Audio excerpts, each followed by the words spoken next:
Ça fait écho à Kinshasa, la haute école de la grâce, car là où les péchés abondent, la grâce surabonde. Mesdames et messieurs, bonjour et bienvenue.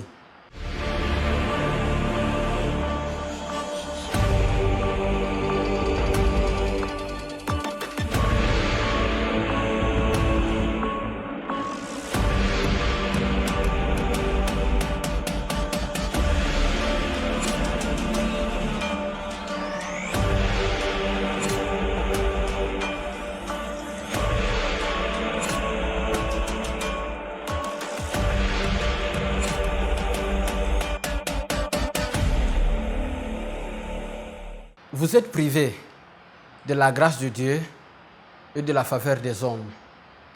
Et vous vous demandez que faire pour activer la grâce de Dieu et la faveur des hommes dans votre vie. Toutes ces questions auront les réponses à la haute école de la grâce. Pour en parler, je reçois en ces lieux l'initiateur de la haute école de la grâce, le révérend docteur Jean Bosco Kindomba. Bonjour. Bonjour bien-aimé. Comment vous allez?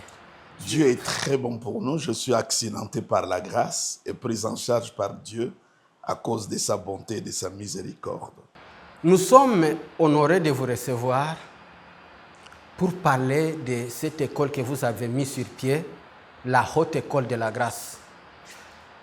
Sur le plan sociétal, ce qui guide les gens à mettre en place une école, c'est lorsqu'ils observent un vide dans la société et en cherchant à combler ce vide-là, c'est ce qui pousse les gens à mettre pour la population, ici nous sommes dans le cadre de l'Église Corps du Christ, une institution pour apporter l'éducation, combler le vide en place. Quel a été le vide que vous avez constaté à l'Église Corps du Christ qui vous a poussé à initier la haute école de la grâce? Je tiens d'abord à rendre hommage au Seigneur qui m'a fait ce privilège de venir auprès de vous humblement pour parler de la haute école de la grâce. La grâce, c'est la colonne vertébrale de la nouvelle alliance. Si l'ancienne alliance a été fondée sur la loi, basée sur la loi, la nouvelle alliance qui est la nôtre est basée sur la grâce. Et on ne peut pas parler de la vie chrétienne, on ne peut pas parler de la communion avec Dieu, on ne peut pas parler de la prière, on ne peut pas parler de l'onction si nous ne parlons pas de la grâce de Dieu. Et depuis que le Seigneur m'a mis à cœur ce message christocentrique de la grâce, il y a eu beaucoup de controverses. Parce que des gens écoutent des brides de gauche à droite sur le message de la grâce et ils tirent des conclusions actives. C'est comme ça que j'ai dit, il est mieux de créer un cadre dans lequel nous allons aller d'une manière minutieuse, profonde, pour parler de la grâce. On a eu déjà des sessions précédentes. Maintenant, en cette année 2026, nous avons une nouvelle session où nous allons profondément parler, n'est-ce pas, de messages autour de la personne du Christ et de son œuvre. Voilà un peu parce que sur l'échiquier national et international, il y a beaucoup de sujets qui sont développés, mais la grâce, c'est comme elle est absente. On en parle souvent parce que on a bénéficié quelque chose de la part de Dieu, mais prendre du temps de parler profondément de la grâce, c'est vraiment rare. Les gens parlent des autels, des démons, du péché, de la sanctification et beaucoup d'autres choses. Mais vous allez constater l'apôtre Paul, dans toutes ses épîtres, il salue par la grâce, il conclut par la grâce. Le dernier verset de la Bible, c'est aussi une évocation de la grâce. Donc la grâce, c'est le message qu'il nous faut à notre temps maintenant, mais malheureusement, on ne prend pas du temps à aller en profondeur de ces sujets si importants de la foi chrétienne, de la grâce, parce que la Bible dit, nous sommes sauvés par la grâce au moyen de la foi. Avant d'aller dans l'agenda de la Haute École de la Grâce, une question me taraude l'esprit et je pense que c'est une question qui taraude bon nombre de gens qui sont en train de nous suivre. C'est autour de la grâce et le combat spirituel. Parce que les bien-aimés qui sont en train de nous suivre, il y a ceux qui croient que la grâce exclut le combat spirituel. Alors j'aimerais que vous puissiez donner une ligne de démarcation entre le combat spirituel et la grâce. Le patriarche Jacob, lorsque Dieu l'appelle, il trouve grâce aux yeux de Dieu et aux yeux des hommes. Sa maman et son père, raison pour laquelle il a reçu la bénédiction. Mais lorsqu'il part chez son oncle Laban, le dire Laban pendant 20 ans, il n'a pas réussi à s'en sortir. Et quand Dieu le visite, le fait grâce pour le visiter, lui donner la sagesse pour le faire sortir de la pauvreté, il a pu recueillir ce qu'il pouvait accueillir. Mais en sortant, lorsqu'il cherche à rentrer chez lui, son frère, qui n'a pas trouvé grâce aux yeux de Dieu et qui était privé de la grâce des hommes, a pu à faire quelque chose, même à bâtir une cité, une ville. Et ce qui a conduit Jacob à aller dans les combats spirituels toute la nuit en train de prier. Et cela me pousse à dire, est-ce que la grâce n'est pas trompeuse? Et est-ce que la grâce exclut les combats spirituels? Mais dans le cas de Jacob, la grâce n'exclut pas les combats spirituels. Cette question revient souvent. Je crois qu'il y a confusion quelque part. Et Dieu, lorsqu'il interagit avec nous, il interagit dans un cadre qu'on appelle alliance. Et ce cadre qu'on appelle alliance, il y en a l'ancienne qui a commencé de Mont de Sinaï jusqu'à la croix. Même les évangiles en font partie, une grande partie de l'ancienne alliance. Et la nouvelle alliance a été inaugurée à la croix. C'est comme ça la Bible dit. Jésus a pris la coupe, il dit, cette coupe, c'est la coupe de la nouvelle alliance. Alors, lorsque vous me parlez de Jacob, vous le situez dans quelle alliance? Dans l'ancienne alliance. Donc, on peut bien comprendre tout ce que vous êtes en train d'énoncer par rapport à lui, parce que Jacob a vécu avant la croix, Jacob a vécu avant la résurrection, Jacob n'a pas connu le sang de Jésus, Jacob n'a pas connu la croix de Christ, Jacob n'a pas reconnu la résurrection de Christ, Jacob n'est pas bénéficié de l'intercession de Jésus à la droite du Père, Jacob, n'est-ce pas, Jésus-Christ n'est pas son avocat, Jésus n'est pas son souverain sacrificateur. Donc, ce que j'aimerais simplement souligner, avant la croix et après la croix, dans la notion du combat spirituel, ce n'est pas la même chose. Tout a changé. La Bible dit, si l'ancienne alliance n'était pas sans défaut, Dieu n'aurait pas le changé à une nouvelle alliance. Donc, la nouvelle alliance, ce n'est pas l'ancienne alliance améliorée, ce n'est pas la continuité de l'ancienne alliance. La nouvelle alliance, c'est une alliance nouvelle. Donc, quand nous parlons combat spirituel dans la nouvelle alliance, ce n'est pas la même chose. C'est comme cela. Vous voyez que la plupart de ceux qui prêchent le combat spirituel maintenant, ils n'ont pas assez de textes dans la nouvelle alliance. Ils ont beaucoup de textes dans l'ancienne alliance, les cas que vous venez d'évoquer. Entre-temps, nous sommes dans un nouveau cadre, nous sommes dans un nouveau régime, nous sommes dans un nouveau contrat, nous sommes dans un nouveau pacte. Et il faut que les choses se voient comme ça. Si par exemple, ce qui était fait dans l'ancienne alliance était complète, pourquoi Jésus est venu? Pourquoi Jésus-Christ est mort? Je crois que toutes ces questions-là sont très importantes pour nous de comprendre. Nous ne sommes plus sur le mont de Sinaï, nous sommes à Golgotha. Donc, quand vous me parlez de Daniel, quand vous me parlez de Jacob, quand vous me parlez de David, tout ce qu'ils ont fait, c'était que des préfigurations de ce qui devait venir. Aujourd'hui, nous sommes dans la réalité. Nous ne pouvons plus voir des choses comme dans le temps passé. La grâce n'est pas contre le combat spirituel, mais la manière de l'aborder est différente. Vous voyez, ce n'est pas, on parle, aujourd'hui quand on parle de combat spirituel, c'est comme le diable n'a pas été vaincu à la croix. Entre-temps, la Bible dit, le Fils de l'homme est apparu pour détruire les œuvres du diable. Et quand vous lisez la Bible, ce n'est pas quelque chose qui s'est fait maintenant ou qui se fera, c'est quelque chose d'historique, c'est déjà fait. Donc c'est comme ça qu'il y a lieu de venir à la haute école de la grâce. Durant un mois, nous allons répondre à toutes ces questions. Qu'est-ce que nous sommes réellement devenus en Christ? Aller en profondeur de parler de l'homme nouveau en Christ. Est-ce que nous sommes toujours dans le premier Adam ou nous sommes dans le second Adam?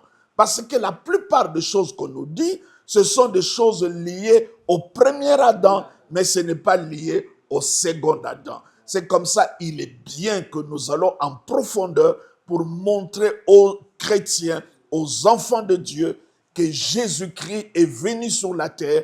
Les combats spirituels, les démons, les liens, les envoûtements, les autels, nous devons le voir sous le prisme de la croix et du Christ. Alors, je rappelle ici que la haute école de la grâce va commencer le 1er avril jusqu'au... Nous avons rectifié, on commence ça le 5. On devait commencer le 1er, mais on a choisi, c'est mieux de commencer ça un lundi pour permettre à tout le monde d'y être là. Et surtout ceux qui viennent de l'étranger. Le 5 avril jusqu'au 30. Alors, parmi les matières à développer à cette école, vous allez parler de la révélation de Christ pendant les 100 jours du Seigneur Jésus sur terre. Qu'est-ce que... C'est une manière générique de présenter les choses. Parce que dans le ministère de Christ, nous pouvons les diviser en 4 phases. Si nous ne tenons pas compte, n'est-ce pas, de l'éternité lorsqu'il était dans l'invisible, nous allons parler sur l'incarnation du Christ. Comment vous pouvez comprendre que nous sommes des chrétiens, le seul moment que nous pensons de l'incarnation du Christ, Dieu s'est fait homme, c'est juste à Noël. Mais la plupart du temps, nous ne parlons pas de ça. Entre-temps, tout a commencé par là, l'incarnation. Quel est notre bénéfice? Le fait que Jésus-Christ a porté notre corps. N'est-ce pas? Ça, c'est la première phase. Christ s'est incarné. Deuxième phase, le 30 ans de Jésus-Christ sur la terre. 30 ans de Jésus-Christ sur la terre. Qu'est-ce que cela nous apporte? Pourquoi, quand il est né, il n'est pas allé directement à la croix, il a vécu 30 ans. La deuxième phase maintenant, nous parlons, n'est-ce pas, de 3 ans de Jésus-Christ, du ministère.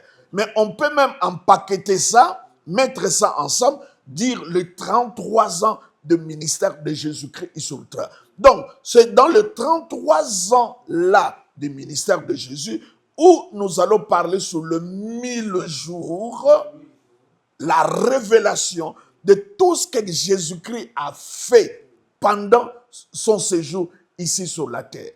Parce que, bien-aimés, aujourd'hui, nous sommes des chrétiens. Ça veut dire, la vie chrétienne n'est pas basée sur quelqu'un d'autre. C'est sur la personne du Christ. Malheureusement, c'est Christ pour lequel nous sommes, qui est le pivot du christianisme, qui est l'axe central du christianisme. Beaucoup de chrétiens ne le connaissent pas. Jésus-Christ même un jour était préoccupé, il pose la question à ses disciples, et vous, qu'est-ce que vous dites de moi? C'est par révélation que Pierre a dit, tu es le Christ, le Fils de Dieu vivant. Donc, la plupart des chrétiens aujourd'hui, ils connaissent les démons, ils connaissent les dévoiements personnels, ils connaissent les anges, ils connaissent beaucoup d'autres choses, mais la profondeur de la personne et de l'œuvre du Christ nous ignorons complètement de cela. Quand il était sur terre, qu'est-ce que Jésus a fait? Quel est notre bénéfice? Parce que tout ce que Jésus-Christ a fait, il n'y a rien qu'il a fait pour lui-même. Tout ce qu'il a fait, c'est pour notre faveur. Donc ça, c'est la deuxième partie. La troisième partie, maintenant, c'est la croix. Et quand on parle de la croix, nous allons, n'est-ce pas, de la crucifixion, de l'ensevelissement jusqu'à la résurrection. Ça, c'est la troisième partie que nous appelons, n'est-ce pas, le message de la croix. Qu'est-ce qui s'est passé quand Jésus est mort à la croix? Quand il a expiré. Et quand il a expiré, pourquoi Dieu a fait fendre les pierres? Pourquoi les rideaux s'est déchirés dans le temple? Qu'est-ce que cela réellement va dire? Mais tu verras qu'on parle de beaucoup de choses, sauf de vrais fondements de la christianité. Bien évidemment, parce que ce que vous venez d'épingler, ça fait le socle de la vie chrétienne. Est-ce que vous pouvez... c'est le socle, je dirais même, de la vie chrétienne.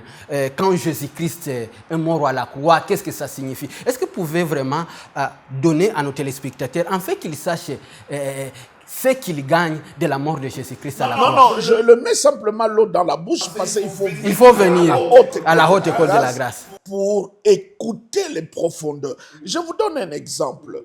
Lorsque l'apôtre Paul dit « J'ai été crucifié avec Christ », mais ceux qui étaient de témoins auditifs et oculaires de la mort de Jésus-Christ n'ont pas vu Paul. C'est par révélation que Paul nous dira, quand lui, il était crucifié, j'ai été crucifié avec lui. Si je vis, ce n'est plus moi qui vis, c'est Christ qui vit en moi. Maintenant, par rapport à ce genre de verset, la question que tu te poses, quelle est la place de l'envoûtement? Quelle est la place de la possession démoniaque pour un chrétien?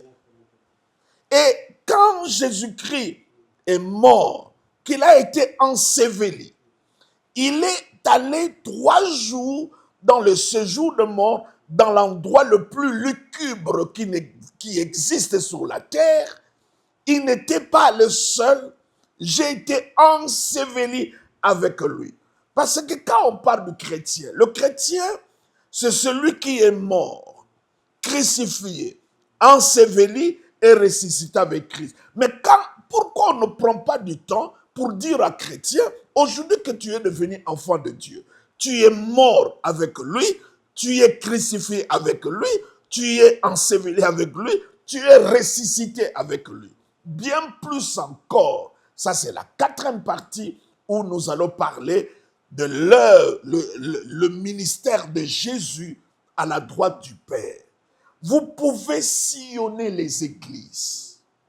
Tu vas écouter pas mal de prédications. Parce qu'aujourd'hui, les églises, c'est comme tu vas dans un supermarché où il y a plusieurs articles. Or que le message de l'évangile n'est pas prêché.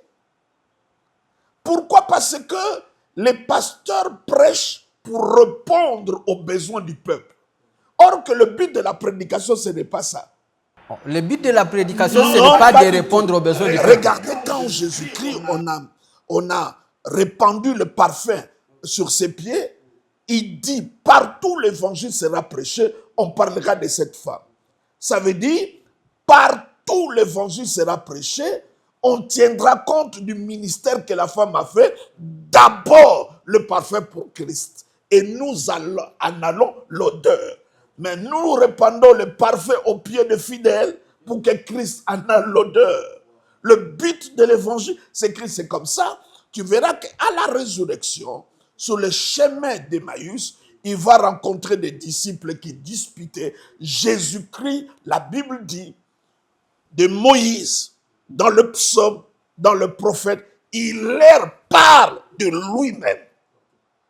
Donc, dans la marche de 10 kilomètres, Jésus-Christ n'a pas parlé d'autre chose. Il a parlé à ses disciples anonymes qui n'ont pas célèbre de lui-même. Alors, si Christ, après la résurrection, il a eu l'occasion d'enseigner, de faire le récapitulatif à ses disciples, il n'a pas parlé d'autre chose, il a parlé de lui-même. Qui suis-je pour parler d'autre chose? Aujourd'hui, la différence avec les autres, il prêche autre chose et Christ. Aujourd'hui, vous voyez, les gens n'ont même pas peur. Tu vas dans une église, on parle de la sexualité, on parle de toutes ces choses-là. Mais le but de l'église, c'est pas ça. Il y a des auxiliaires de l'église, des conseils matrimoniaux, des psychologues, des psychiatres, des chrétiens qui peuvent s'en occuper. Mais la colonne vertébrale, la structure du message, c'est la grâce. C'est comme ça la Bible dit, la parole s'est faite chair. Nous l'avons contemplé dans sa gloire. Avant d'aller dans grâce sur dans la grâce. profondeur, cher initiateur de la Haute École de la Grâce, nos téléspectateurs voudraient savoir comment est structurée la Haute École de la Grâce. Est-ce qu'il y a une section Europe, Amérique qui est en train déjà de coordonner les gens qui vont venir de l'Europe et une section de l'Amérique qui est en train de coordonner les gens qui vont venir de l'Amérique au niveau de l'Afrique? Comment est structuré? Est-ce qu'il faut toujours qu'on soit en présidentiel ou c'est aussi en ligne? Avant vraiment qu'on entre beaucoup dans le vif d'ici. Non, je crois que c'est en présidentiel simplement. Je crois que tout ce qu'on aura enseigné, on va le mettre, on va enregistrer et voir dans un programme comment nous allons faire bénéficier ceux qui sont à l'extérieur. Pour le moment, nous n'avons pas une structure internationale et elle est nationale. Je crois que petit à petit, mollo mollo, pas à pas, nous allons arriver à cela. Je ne me précipite pas, je ne cours pas, je vais à mon rythme tel que l'esprit me pousse à le faire. Et je suis là, je suis le chancelier, je suis l'initiateur et je peux appeler de gauche à droite quelques frères avec lesquels nous partageons le même message pour enseigner. Et ça va commencer du 5 avril jusqu'au 30 avril. À l'exception de tous les dimanches et de tous les samedis, de lundi à vendredi, nous avons des sessions. Nous voulons faire profiter pour ceux qui n'ont pas d'occupation la journée, de venir de 9h à 13h, et ceux qui ont des occupations, le travail, le soir, d'être là à partir de 18h jusqu'à 21h. En fait, quel sera le bénéfice que tirera un fidèle et quel sera le bénéfice que vont tirer le ministre de Dieu qui vont venir à cette activité? Ce qui est important, même quand tu es pasteur, tu es d'abord enfant de Dieu. Et en tant qu'enfant de Dieu, connaître Christ, c'est le socle de la vie. Vous savez, il n'y a rien qui plaît à Dieu que Christ. Les immeubles, l'argent, tout ça, c'est pas ça. C'est au sujet de Christ qu'il a dit, tu es mon fils bien-aimé, en qui j'ai mis toute mon affection. Vous savez, le jour que Jésus s'est transfiguré sur la montagne, à côté de lui, il y avait Élie et Moïse.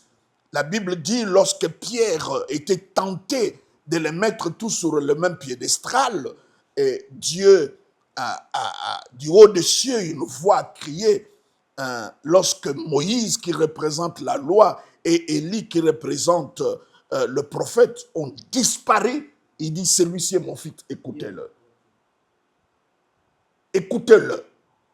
Donc, c'est comme ça la Bible dit, la foi vient de ce qu'on entend, et ce qu'on entend, on ne dit pas, vient de la parole de Dieu, vient de la parole du Christ. C'est différent. Toute la Bible est la parole de Dieu, mais il y a la parole du Christ. Ça veut dire la parole par rapport à la personne et à l'œuvre du Christ. Est-ce que vous pouvez donner le parallélisme? Quelle est la parole de Dieu et quelle est la parole du Christ? Tout ce que vous voyez là dans la Bible, c'est la parole de Dieu. On parle des Amalécites, on parle de Pharaon. Ça, c'est la parole de Dieu dans son ensemble. Mais la parole du Christ, c'est la parole en rapport à la personne et à l'œuvre du Christ. C'est si clair. Même dans l'Ancien Testament, il faut chercher Christ. Quand tu lis l'Ancienne Alliance ou l'Ancien Testament, tu n'as pas vu Christ. C'est comme ça que Jésus-Christ dit, vous lisez les Écritures. Vous pensez avoir la vie En même temps, vous ne voulez pas venir et venir. non, elle parle de moi. Oui. Donc, quand tu lis même l'Ancien Testament, que tu n'as pas vu Christ, tu vois seulement Goliath et les Philistins, tu n'as pas vu Christ, tu n'as pas lu la Bible. Tu as lu autre chose. C'est comme ça la Bible parle de l'antichrist, il ne parle pas de l'anti-Dieu. Donc l'enjeu, c'est autour de la personne du Christ. Justement parce que vous venez, on est à la haute école de la grâce. Quelle est la valeur du sang de Jésus par rapport à la grâce? Il a répandu son sang à cause, n'est-ce pas, parce que la grâce, c'est la source. La Bible dit la grâce de Dieu, c'est la source du salut. Donc, dans la grâce, il y a tout. Ce que j'aimerais bien, la confusion de beaucoup de gens, ils croient que la grâce a un message. Ou c'est une doctrine. La grâce n'est pas un message. C'est une personne. Nous l'avons contemplée. Pleine de grâce. Cela veut dire, lorsque Jésus-Christ dans son corps marchait sur la route, n'est-ce pas, de la Palestine, les mains qui s'étendaient pour c'est les mains de la grâce. Il dit, nous l'avons contemplé. La parole s'est faite chair. Nous l'avons contemplé. Quand nous l'avons contemplé, qu'est-ce que nous avons dit? Nous avons vu la plénitude de la grâce et de la vérité. Et tous les versets qui parlent de la grâce, c'est les mêmes versets qui parlent aussi de Jésus-Christ. Nous sommes sauvés par la grâce. Le nom de Jésus veut dire sauveur. Donc ce sont des termes interchangeables. La grâce est une personne. Ce n'est pas juste un enseignement, une doctrine. C'est la personne du Christ. C'est ce que nous comprenons. C'est comme ça, j'entends les gens dire, oh, le pasteur Jean Bosco, lui, il reste dans son couloir. Mais je dis aux autres, qu'est-ce que l'apôtre Paul dit? Il dit, je n'ai pas voulu connaître autre chose que la croix de Christ. Ça veut dire qu'il y a beaucoup d'autres choses. Mais la croix du Christ, qui est la doctrine de l'œuvre du Christ, c'est le centre. Il dit, je ne me glorifie pas d'autre chose que dans la croix du Christ. Entre-temps, Paul avait beaucoup de sujets de se glorifier. Il est allé au 3e ciel, il a ressuscité les morts, il a fondé, implanté la plupart des églises, il a écrit la moitié du Nouveau Testament. Il ne se glorifie même pas de ça. Donc Paul nous dit, je ne me glorifie même pas de ce que Dieu fait au travers de moi. Mais je me glorifie de ce que lui, il a fait pour moi. C'est ça le christianisme. Pas ce que moi je fais, mais ce que lui fait. Et ce que moi je fais n'est que la réponse. Mon obéissance n'est pas la racine, c'est le fruit. C'est sa mort, son obéissance qui est la racine. Et pourquoi alors la Bible dit que la grâce est trompeuse? Non, ça c'est un verset que vous trouvez dans le Proverbe. On parle de la femme. Dans ce contexte-là, la grâce veut parler de la beauté, du charme. Donc c'est lié à la femme, à la beauté. À la femme. C'est ce qui est trompeuse. Trompeuse. Mais comment Dieu peut nous sauver de quelque chose qui peut être trompeuse? Parce que nous sommes sauvés par la grâce. Mais pendant la haute école de la grâce, vous avez dit, parmi les éléments qui vont être exploités, c'est aussi la nouvelle naissance. On va parler de l'homme nouveau en Christ. En Christ. Et c'est ça le vrai problème. Donc quand on parle des liens, des envoûtements, on nous parle de toutes ces choses, c'est parce que les chrétiens ne savent pas qu'est-ce qui est réellement passé. Beaucoup de gens ne le savent pas, ne comprennent pas. Parce que aussitôt tu te convertis, on t'amène sur beaucoup d'autres choses au lieu de creuser la profondeur de ce que toi tu es devenu en Jésus. Bien sûr, il est sûr et certain que la profondeur, ça, nous demandons à tous ceux qui sont en train de nous suivre de venir à partir du 5 avril jusqu'au 30 avril à la Haute École de la Grâce. Nous sommes à Kinshasa, à l'église Saint-Précieux, derrière la maison communale de Kalamou, là où vous allez venir vous exposer à la Haute École de la Grâce et la grâce va vous affecter. Mais avant qu'on puisse aller dans autre chose, est-ce que vous pouvez nous éclairer sur la grâce qui opère dans la vie d'un homme lorsqu'il donne sa vie à Jésus-Christ, lorsqu'il devient une nouvelle créature? C'est une créature qui n'a jamais existé. Parce que dans la Bible, il est écrit que voici les choses anciennes sont passées, toutes J'ai dit, choses c'est une créature sont devenues qui nouvelles. n'a jamais existé. Et la Bible ajoute, tout cela vient de Dieu. Être enfant de Dieu, c'est une réalité extraordinaire, engendrée par Dieu. Tu es sorti des entrailles de Dieu. C'est pas n'importe quoi.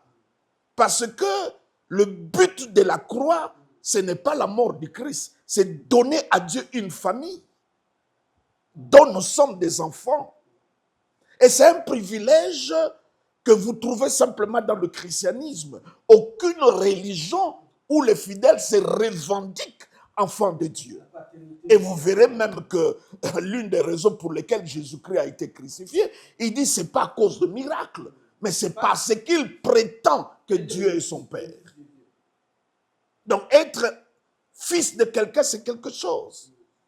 Donc on va parler de l'homme nouveau en Christ qui est mort dans son ancienne famille parce que c'est la seule manière que le représailles, les réalités familiales ne prennent pas place dans ta vie. C'est quand tu es mort de ces choses-là. Entre-temps, c'est ce qui s'est passé. Et on n'en parle pas. On est dans les émotions, dans la manipulation, au lieu d'aller dans le vrai christianisme, dans la profondeur des choses.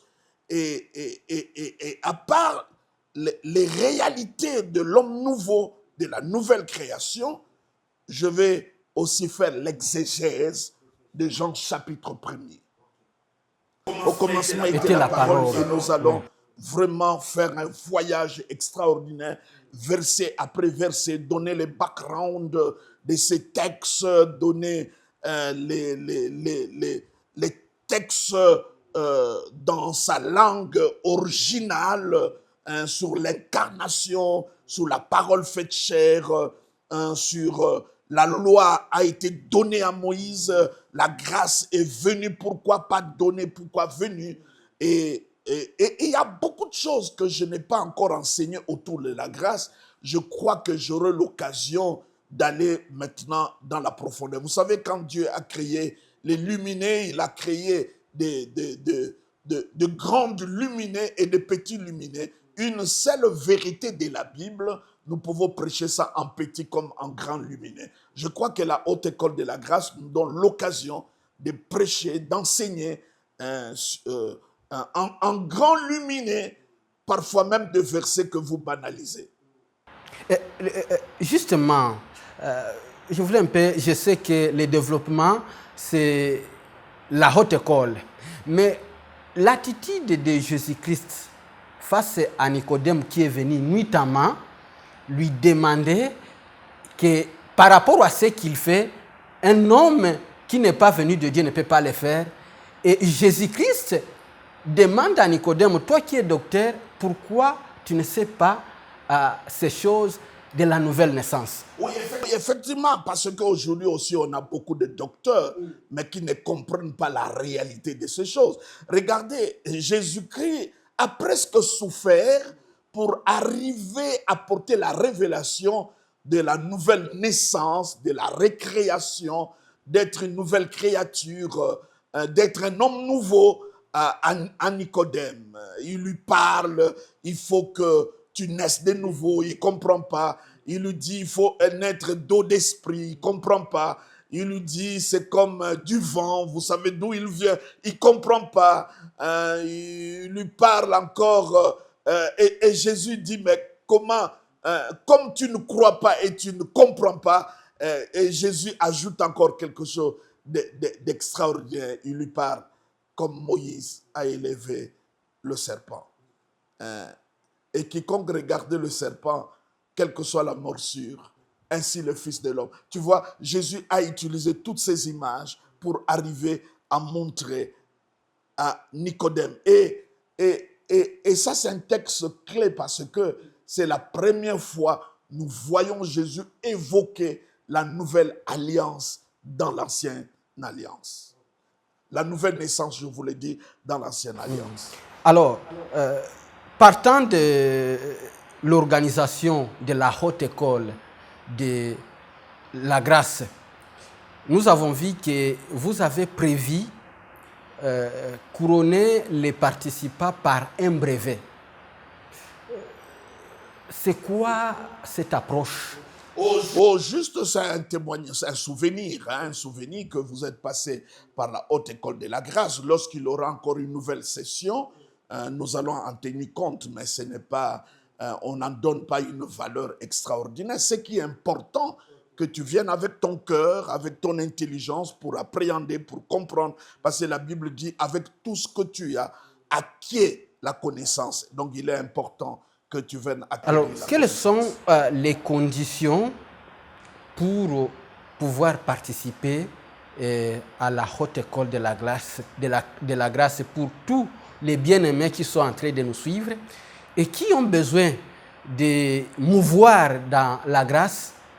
Quelles sont les conditions? Non, c'est ouvert à tout le monde, païens, chrétiens, musulmans, bouddhistes, occultistes, féticheurs, sorciers. C'est ouvert à tout le monde, tout le monde. Donc, tu peux venir et vous payez le $50, c'est pas que vous achetez, parce qu'il aura des fascicules et il aura beaucoup d'autres choses, des stylos, des carnets et toutes ces choses-là.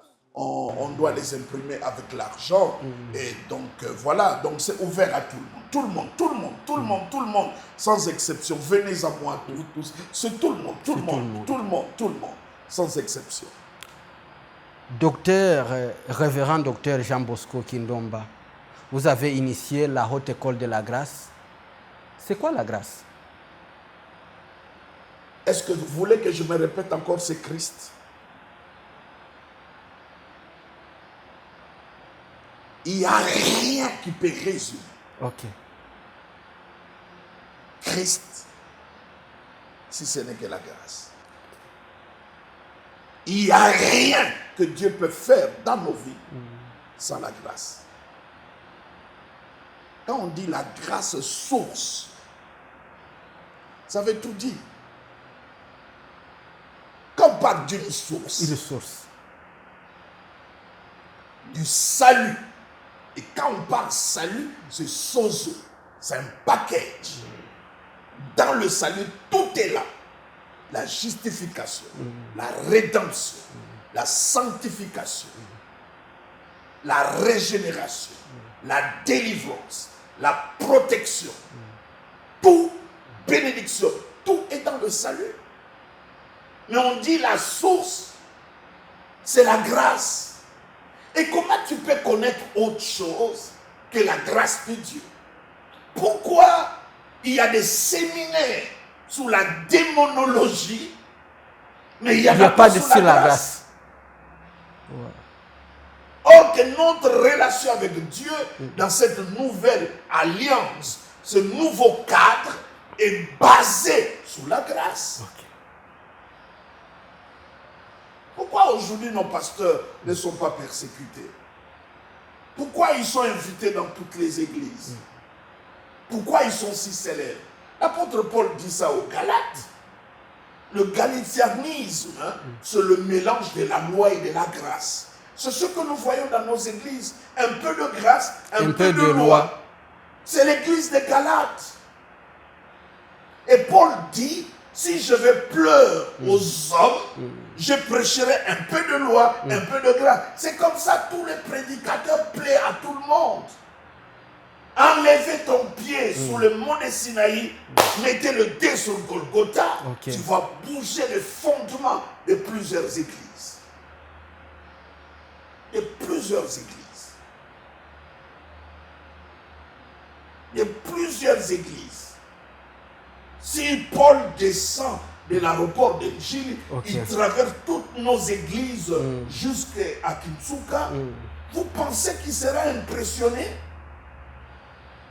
Lui qui dit même si un ange descendait, qu'il prêche autre chose. Avec toutes ses capacités invisibles, un être extraordinaire. Un ange venait de vous prêcher un autre message qui soit anathème. Et quand toi tu me dis, parce que c'est un homme roi, et s'il prêche autre chose, vous pensez que ça impressionne?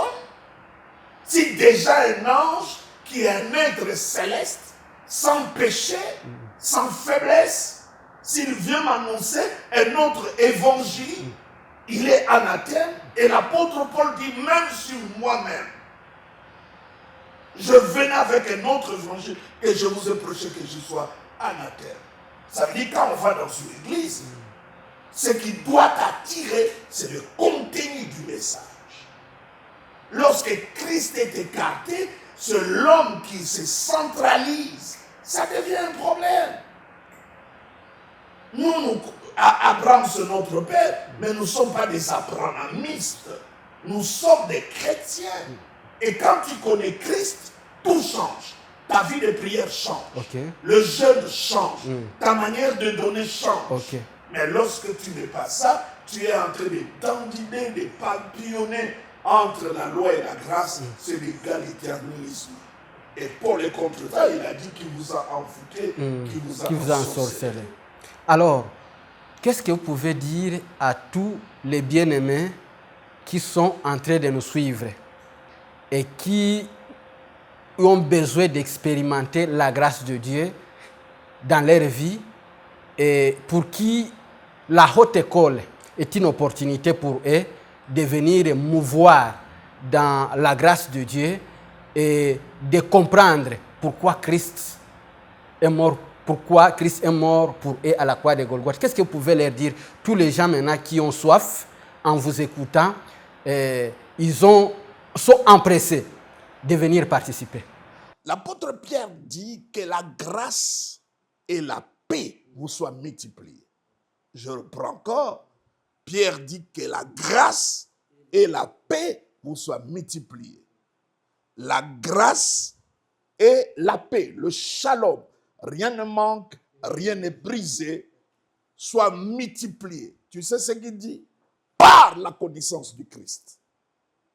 Pas par la connaissance des démons, ni la connaissance des liens, ni des envoûtements. C'est par la connaissance du Christ que la grâce va se multiplier et le shalom va se multiplier. Donc, si une école est là pour te parler du Christ, du christocentrisme, de la gastronomie de l'évangile du Christ, de son œuvre et de sa personne, pourquoi ne pas venir avec toutes les questions? Vous savez, les sessions passées, lorsque j'ai initié cette école, beaucoup de gens sont venus avec des prétentions, avec des questions. La première semaine, les gens posaient des questions au fur et à mesure. Parce que le privilège que j'ai quand je prêche la grâce, c'est que les versets sont les gens. Mais il y a des enseignements. Comme il n'y a pas assez de versets, on se cantonne sur les expériences. Or que les expériences sont subjectives. C'est une personne à l'autre. C'est une culture à l'autre. On ne peut pas en faire une doctrine. C'est comme ça, quand vous allez dans ces églises, c'est souvent que des expériences parce qu'il y a carence de textes et de versets. Mais la grâce, Christ, l'évangile, mais c'est plein de textes. Bien évidemment, comme vous venez de l'épingler, pendant la haute école de la grâce, est-ce qu'il y aura des sessions où des gens poseront des questions l'initiateur par rapport à la matière qui va être donnée. Et effectivement, à chaque instant que la leçon, le cours se donne, vous savez, ce que j'aime avec le christianisme, c'est une religion questionnable. Nous ne sommes pas dans des sciences mystiques, on ne pose pas de questions. Nous, c'est questionnable. Et vous verrez que, dernièrement, j'ai prêché les questions que Jésus a posées, mais lui-même, on l'a posé beaucoup de questions. Donc, pourquoi ne pas poser des questions quand tu ne comprends pas, quand il n'y a pas assez de lumière dans ce qu'on enseigne? Mesdames et messieurs, je rappelle que nous sommes avec l'initiateur de la Haute École de la Grâce. Je parle donc du révérend docteur Jean Bosco Kindomba. La Haute École de la Grâce qui fait écho à Kinshasa et partout au monde va commencer à la date du 5 avril jusqu'au 30 avril. Nous serons là à l'église Saint-Précieux, juste derrière la maison communale de Kalamou. Tous les enfants de Dieu, vous êtes confiés. Alors, pour pouvoir libérer l'initiateur de la Haute École de la Grâce, on voudrait qu'il puisse dire la grâce en 5 mots. La grâce, c'est le salut. La grâce, c'est Christ. La grâce, c'est tout ce que Dieu nous donne. La grâce, c'est le fondement de la nouvelle alliance. La grâce, c'est Christ avec son œuvre, dixit le révérend docteur Jean Bosco Kindomba. Alors, je sais que vous avez noté l'agenda, mais avant qu'on se sépare, j'aimerais qu'on puisse vous communiquer la grâce avec une prière selon que le Saint-Esprit conduira l'initiateur de la Haute École de la Grâce, en fait qu'une portion de la grâce qui va couler à la Haute École de la Grâce puisse venir à vous et qu'avant que la Haute École de la Grâce ne commence, que vous soyez déjà impacté et que quelque chose naisse en vous qui va grandir, qu'on va arroser à la Haute École de la Grâce. Révérend docteur, vous êtes dans la maison des gens. J'aimerais d'abord rappeler à nos sœurs téléspectateurs, à ceux qui nous font la grâce de nous suivre au travers de ces numéros, de cette émission, que c'est à partir du 5 jusqu'au 30, à l'exception des samedis et des dimanches, de lundi à vendredi, à l'église Saint-Précieux, derrière la maison de communes de Kalam, pas très loin de rond-point Victoire, en face du parquet, de 9h jusqu'à 13h pour la session du matin et aussi de 18h à 21h pour la session du soir. Si vous avez raté la session du matin, vous pouvez le récupérer en session de soir, mais nous aimerons bien ceux qui viennent le matin de rester le matin et ceux qui viennent le soir d'être là le soir. Donc, vous êtes bienvenus. Vous êtes à l'extérieur, vous pouvez simplement appeler les numéros qui vont s'afficher au bas de l'écran. On va vous donner toutes les indications, toutes les références pour l'hôtel, pour le voyage, et nous allons vraiment vous accueillir comme au temps de la Bible.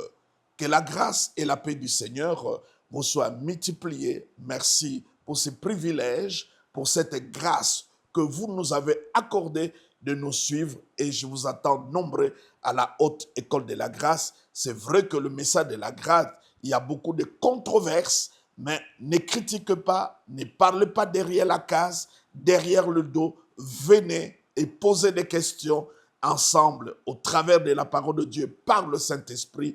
Nous allons nous mettre d'accord et être éclairés. Que Dieu vous bénisse, paix et grâce dans vos maisons, dans vos vies et dans tout ce que vous êtes en train d'entreprendre. Au nom de Jésus, Amen.